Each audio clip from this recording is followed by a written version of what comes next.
26 newsmakers, analysts, and reporters were out on the Sunday talk shows this morning, but only one gets the last word. That honor today goes to Democratic Congressman Joe Sestak, the first repeat last word guest on State of the Union. We appreciate your coming in, sir. The last time we had you here, it was to talk about the challenges in Iraq. This time we want to talk about your home state.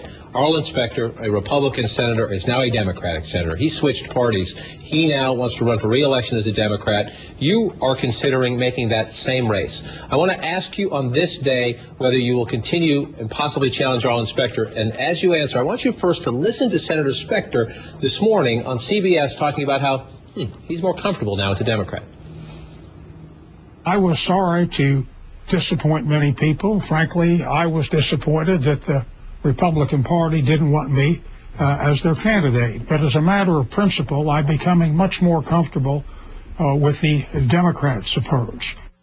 More comfortable as a matter of principle. Is this a principle decision or is this a political survival decision? I don't know yet. I'm disappointed. First, I'm kind of disappointed in the Democratic political establishment of Washington, D.C. I think this last presidential election, and certainly when I was swept in 2 years ago, was about not reestablishing the establishment. So I don't know what the deal is yet, but I do know this. We're very independent, the Keystone State. We want to make up our own mind of who should be running. Second, with regard to whether he feels more comfortable, I think Arlen has to tell us not that it was too hard to run against someone, and that he's actually left behind many good moderate Republicans in that fight to shape the Republican Party. What I need to know is, what's he running for? And second, how will he use his leadership, which didn't seem to work in the Republican Party, to better shape us? If he has the right answer, so be it, we move on. But I have to tell you, we're in a very critical moment, John. Health care for everyone in an affordable, accessible way. Overseas, we are in a real challenge with Pakistan and Afghanistan as we deploy from Iraq. Where is he on that? Energy, education. As Pennsylvania, it is such an elder state. How do we retain the youth there so we can be all we can be? That's what I have to hear. What are you running for? And that's what I got in for after I left the military 3 years ago. And as you listen, you mentioned you left the military. You're Admiral Sestak, as well as Congressman Sestak, the highest-ranking former military official in the Congress. You mentioned the establishment. President Obama ran promising to change the way Washington does business. He has now said, Arlen Specter's my guy. I will raise money for him.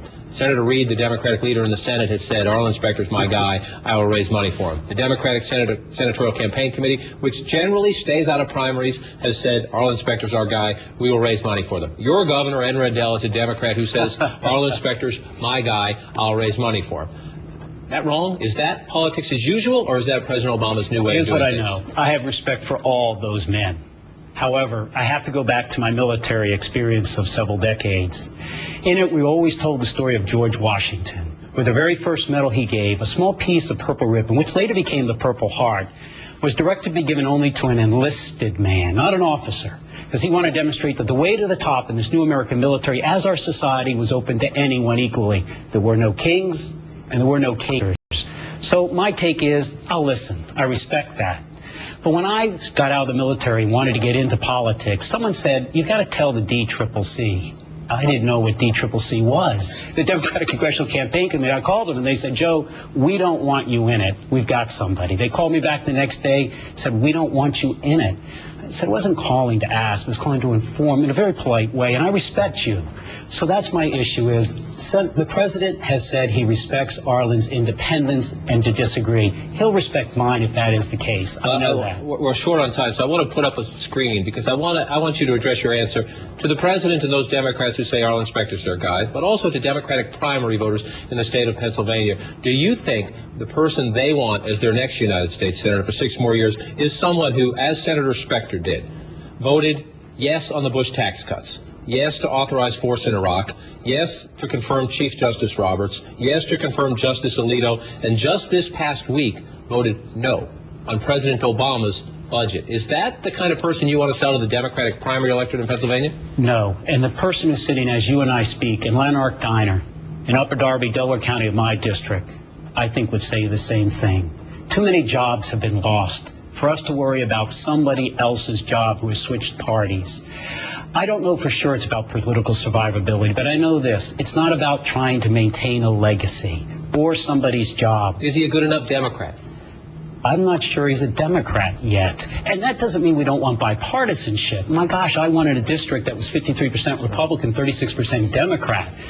What I need to know is, what's the principles you're running for? This is about ideals. We're about out of time, sir. So when do you need to know that before you make your decision, in or out? In the next few months. Look, I learned something. We're respected for the power of our military, the power of our economy around the world, but we're admired for the power of our ideals. This is about what's right, not politics as usual. Congressman Joe Sestak, thanks for being back for the last word. And up next, we're going to take you inside the